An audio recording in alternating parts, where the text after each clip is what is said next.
The unstoppable Tide Supreme Marshal Korvac stood on the command deck of the hegemony flagship Eternal Dominion.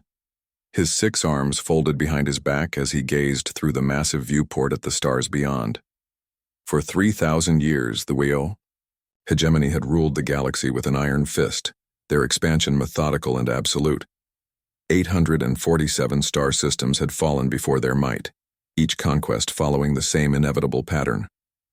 The Marshal's chitinous exoskeleton gleamed under the bridge lights, its deep purple hue marking him as one of the highest-ranked members of the hegemony hierarchy. His species, the Kethmore, had been among the first to join the Empire willingly after witnessing its overwhelming power. Now they served as the Empire's military commanders, their strategic minds perfectly suited for the art of conquest. Marshal called Sub-Commander Vrax from his station, "We are approaching the target system. The species calls itself humanity and has established colonies across 12 worlds in this sector." Korvac turned slowly, his multiple eyes focusing on the tactical display. The human colonies appeared as small dots of light, seemingly insignificant, compared to the massive hegemony battle fleet surrounding them. 200 warships, each one larger than the humans' biggest stations, drifted in perfect formation like predators circling wounded prey. "What do we know of their capabilities?" Korvac asked, though he already suspected the answer. It was always the same story. "Primitive by our standards," Vrax replied, consulting his datapad. "They have basic energy shields, kinetic weapons, and chemical propulsion systems. Their largest vessels are roughly 1/10 the size of our destroyers. Intelligence estimates suggest their entire military could not effectively resist even a single battle group." Korvac nodded, unsurprised. The pattern had held true for millennia. Young species with limited technology, scattered across multiple worlds, often squabbling among themselves. They would see the hegemony fleet, recognize the futility of resistance, and surrender. Those who chose to fight would be crushed quickly and efficiently, serving as examples to others. "Initiate standard protocol," Korvac commanded. "Send the ultimatum to their primary colony. Give them the traditional 12 hours to respond." The message that reached Kepler Colony was the same one that had been delivered to hundreds of worlds before it. Surrender unconditionally, submit to hegemony, rule and be absorbed into the Empire with minimal loss of life. Resist and face complete annihilation. It was a choice that had never truly been a choice at all. Captain Elena Torres received the transmission aboard the human vessel Defiant Spirit, one of only 3 warships defending the Kepler colony. At 35, she was young for a ship's captain. But the frontier wars against automated probe ships had given her more combat experience than most officers twice her age. Her dark hair was pulled back in a practical bun, and her brown eyes held the steady gaze of someone who had seen too much death but refused to be broken by it. "Captain," her communications officer, Lieutenant James Park, said with barely controlled fear in his voice, "The alien fleet is requesting a response to their ultimatum. They want our unconditional surrender within 12 hours. Torres studied the tactical display showing the massive alien fleet surrounding their system. The numbers were beyond comprehension. Even if every human ship in the sector combined forces, they would be outnumbered 50-1. The smart choice, the logical choice, was obvious. "Open a channel to the alien flagship," Torres ordered. "Captain," her first officer, Commander Marcus Wright, stepped closer and lowered his voice. "Elena, we can't fight this. Look at those numbers. This isn't courage, it's suicide." Torres met his eyes steadily. "Maybe. But some things are worth dying for, Marcus. Our freedom is one of them." The main screen flickered to life, showing the imposing figure of Supreme Marshal Korvac. The alien's multiple eyes seemed to bore into Torres as he spoke, his voice carrying the weight of 3 millennia of conquest. "I am Supreme Marshal Korvac of the hegemony. You have received our terms. What is your response, human?" Torres straightened her uniform and stepped forward. When she spoke, her voice carried across not just to the alien fleet but to every human ship and colony in the system. "I am Captain Elena Torres of the United Earth Colonial Navy. I speak for humanity when I say this: we reject your ultimatum. We will not surrender. We will not kneel. And we will not go quietly into the darkness you represent." A stunned silence fell across both fleets. In 3,000 years of conquest, no species had ever outright rejected the hegemony's ultimatum. There had been desperate last stands, futile gestures of defiance, but never a clear, absolute rejection, delivered with such calm certainty. Korvac's eyes narrowed as he processed what he had just heard. You understand the consequences of your choice, human? Your species will be marked for extinction. Your worlds will burn. Your civilization will be erased from history. Torres never wavered. Then we'll make sure history remembers how we burned. Humanity doesn't surrender. Not today. Not ever. The transmission ended, leaving both sides to contemplate what came next. On the bridge of the Eternal Dominion, Korvac found himself experiencing something entirely unfamiliar. Uncertainty. And 3,000 years, the pattern had never been broken. Species surrendered or were quickly crushed. There was no third option. Marshal, Subcommander Vrax ventured carefully. Perhaps the humans are simply being irrational. Once we demonstrate our power, they will reconsider. Korvac's mandibles clicked together in thought. Perhaps. Prepare a demonstration strike on their outermost moon. Minimal force, just enough to show them what we're capable of. The hegemony's demonstration was swift and devastating. A single pulse cannon fired from the flagship, striking the humans' mining station on Kepler-7's largest moon. The energy blast vaporized the entire facility in seconds, leaving only glowing slag where thousands of people had lived and worked. Torres watched the destruction through the Defiant Spirit's sensors, her jaw clenched tight. The alien weapon had just displayed enough firepower to level a city, and it was apparently considered a minor demonstration. Captain, Lieutenant Park reported, we're receiving another transmission from the alien flagship. Korvac's image appeared again on the screen. You have seen what awaits your species if you continue this foolishness. Last chance, human. Surrender now, or watch your worlds die. Torres took a deep breath, knowing her next words would seal humanity's fate one way or another. Marshal Korvac, you've just murdered 3,000 innocent civilians to make a point. That tells us everything we need to know about your mercy. Our answer remains the same. Humanity stands firm. This time, Korvac's composure cracked slightly. His voices carried a hint of genuine confusion. Why? You cannot win. Your destruction is mathematically certain. Why choose death over submission? Torres smiled grimly. Because we're human. And humans have a saying, give me liberty or give me death. Today, Marshal, you'll learn what those words really mean. The battle began. 3 hours later, when the humans launched what appeared to be a suicidal attack on the hegemony fleet, the 3 human warships, including Torres's Defiant Spirit, accelerated directly toward the alien formation, their weapons blazing despite the hopeless odds. But something unexpected happened. Instead of the quick, decisive victory Korvac anticipated, the human ships fought with a ferocity that defied all logic. They used unconventional tactics, ramming maneuvers, and desperate gambits that no civilized species would consider. When the Defiant Spirit's main guns were destroyed, Torres ordered her crew to ram their ship directly into a hegemony cruiser, detonating their reactor core in a blast that took out 2 alien vessels. The engagement lasted only 20 minutes, but in that brief time, the humans had done something unprecedented. They had inflicted casualties on a hegemony fleet. Not significant casualties by military standards, but the symbolic impact was immeasurable. As the wreckage of the human ships drifted through space, emergency pods carrying survivors were captured by hegemony forces. Among them was Captain Torres, injured but defiant to the end. Brought before Marshal Korvac in chains, Torres stood as straight as her injuries allowed. The alien commander studied her with a mixture of frustration and something that might have been respect. Your ship is destroyed, Korvac stated. Your people are captured or dead, your colonies are defenseless. What have you accomplished, human? Torres met his gaze without flinching. We've shown the galaxy that someone is willing to fight you, that your empire isn't as invincible as you pretend. That's more than you've faced in 3,000 years, isn't it? Korvac was silent for a long moment. The human was right, though. He would never admit it. Word of the battle was already spreading through subspace communications. For the first time in millennia, a species had chosen to fight rather than surrender, and had actually inflicted damage on the hegemony fleet. "Execute her," Korvac finally ordered, but his voice lacked its usual conviction.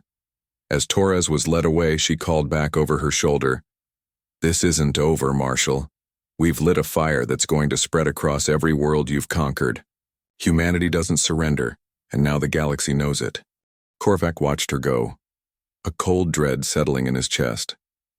The human's words carried the weight of prophecy, and for the first time in his long military career, the Supreme Marshal wondered if the hegemony had finally encountered something it couldn't simply crush into submission. The reports were already coming in from across the Empire. On subjugated worlds, species that had lived under hegemony rule for centuries were asking questions they had never dared ask before.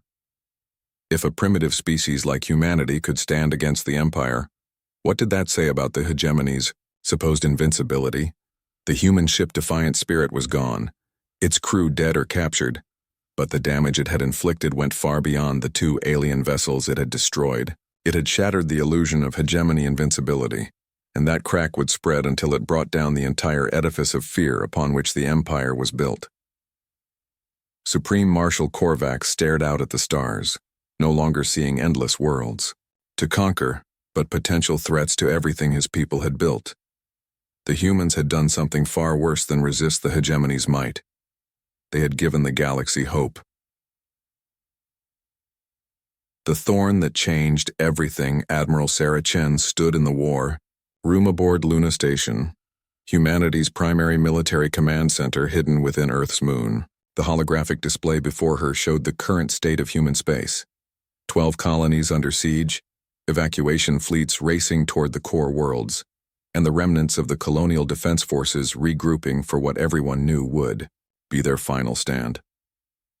6 months had passed since Captain Torres's sacrifice at Kepler Colony, and the ripple effects of that desperate battle continued to spread across the galaxy.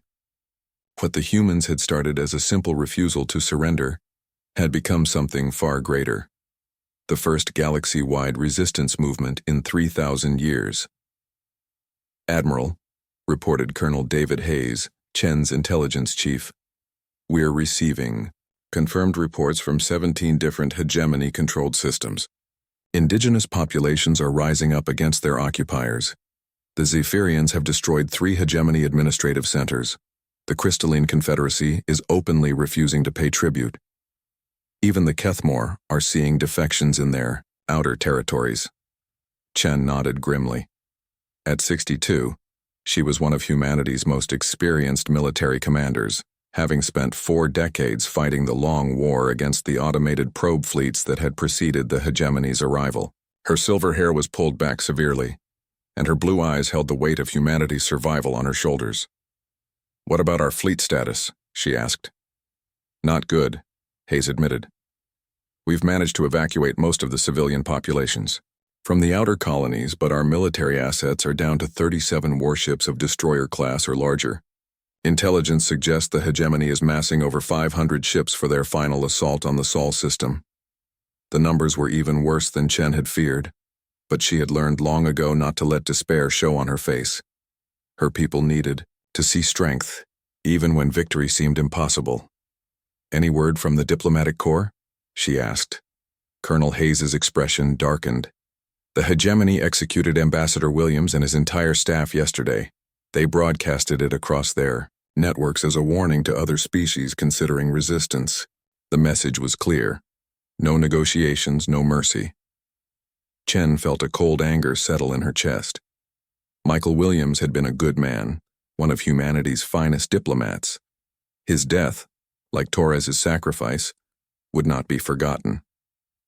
Light years away, in the throne room of the hegemony capital ship Eternal Sovereign, Emperor Zethkar faced a crisis that threatened to destroy everything his ancestors had built. The ancient ruler was over 4,000 years old, his elongated form draped in robes that shimmered with the energy of a dozen conquered worlds. His species, the Anathi, had founded the hegemony in the galaxy's dark age, bringing order through strength and unity through submission. Now that order was crumbling. "Your Majesty," Supreme Marshal Korvac reported, his usually confident voice tinged with uncertainty. "The resistance movements are spreading faster than we can contain them. The humans' example has inspired uprisings on over 100 worlds. Our occupation forces are stretched thin trying to maintain control." Emperor Zethkar's ancient eyes, each one the size of a human fist, focused on the tactical displays surrounding his throne. Red indicators marked rebellious worlds, and there were far too many of them. "How did this happen?" the Emperor asked, his voice carrying the weight of millennia. "How did one primitive species cause such chaos?" "The humans introduced a new variable into our equation," Korvac explained carefully. "Every species we've conquered understood that resistance meant annihilation. They chose survival over freedom. But the humans chose differently. They chose death over submission, and that choice has resonated across the galaxy." The Emperor was silent for a long moment, processing implications that threatened the very foundation of hegemony rule. For 3,000 years their method had been perfect. Demonstrate overwhelming force, offer terms, accept surrender. No species had ever broken the pattern because the logic was unassailable. But humans, it seemed, were not governed by logic alone. "Status of our preparations for the Sol assault?" Zethkar finally asked. "Complete, Your Majesty. Battle Fleet Omega has been assembled. 600 of our finest warships, including the Worldbreaker and 12 other dreadnoughts. The human system will fall within hours of our arrival." "And yet," the Emperor mused, "I find myself wondering what new surprises these humans might have prepared for us." It was a remarkable admission from a being who had ruled the galaxy for 4 millennia. For the first time in his long reign, Emperor Zethkar was experiencing something his species had nearly forgotten: doubt. Back on Luna Station, Admiral Chen was reviewing the final preparations for Earth's defense when her communications officer interrupted with urgent news. "Admiral, we're receiving a priority transmission from the outer sensor network. The hegemony fleet has been detected entering the Oort cloud." Chen felt her heart skip a beat.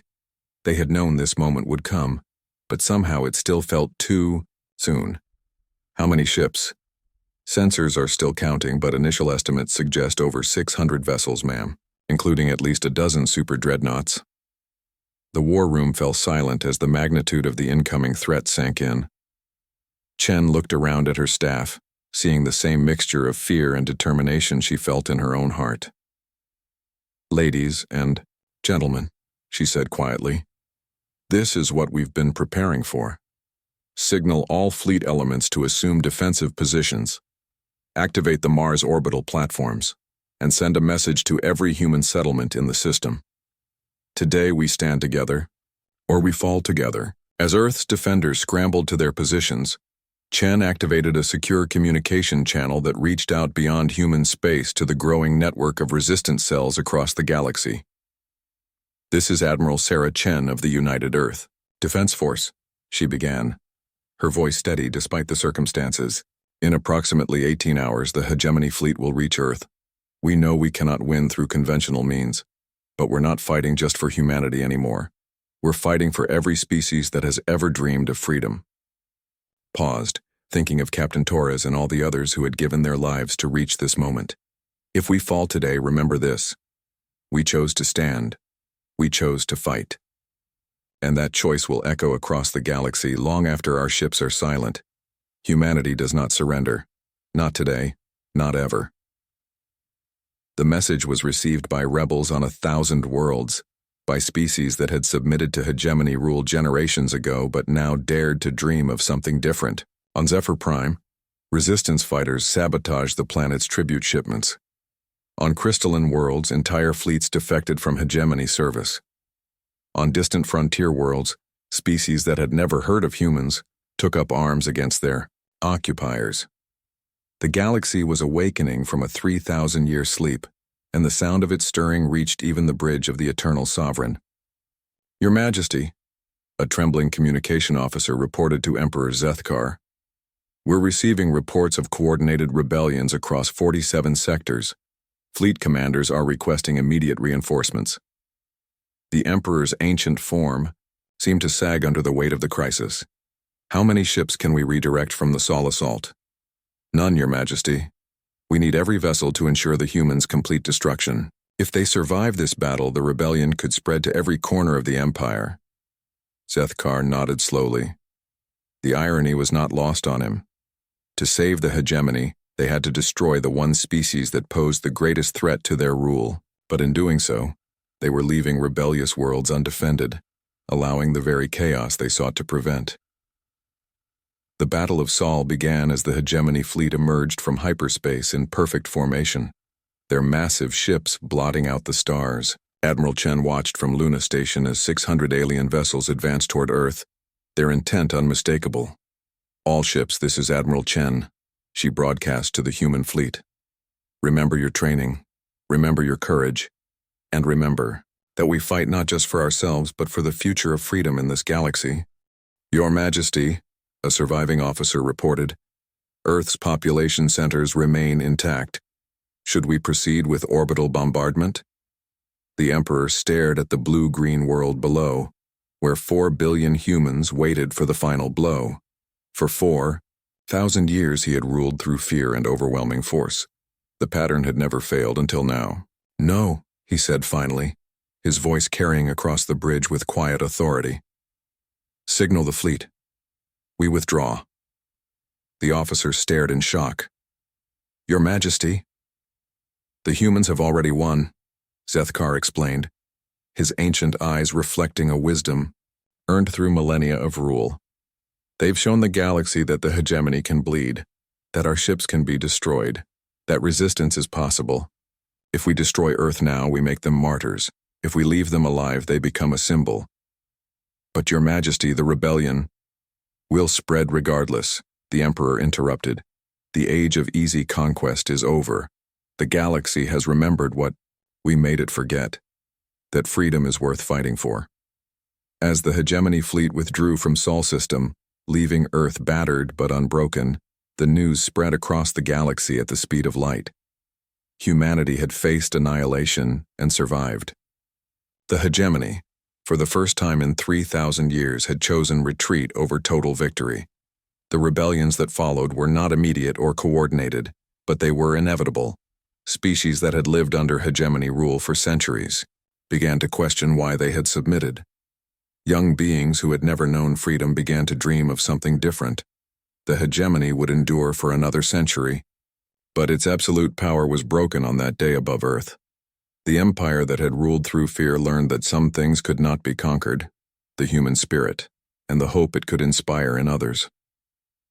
Admiral Sarah Chen, watching the alien fleet retreat from the ruins of Luna Station, allowed herself one moment of satisfaction before turning to the enormous task of rebuilding. Humanity had paid a terrible price for its defiance, but they had achieved something more valuable than victory. They had lit a fire that would burn across the galaxy until every sentient being was free to choose their own destiny. The age of the hegemony was ending, and the age of freedom had begun. In the depths of space, the wreckage of human and alien ships drifted together, silent monuments to the day when humanity taught the galaxy that some things are worth dying for, and that the greatest victory sometimes comes not from conquest, but from the courage to stand when standing seems impossible. The hegemony had swept through the galaxy for 3,000 years, but they had finally met their match, a species too stubborn to surrender, too brave to break, and too human to be anything less than free.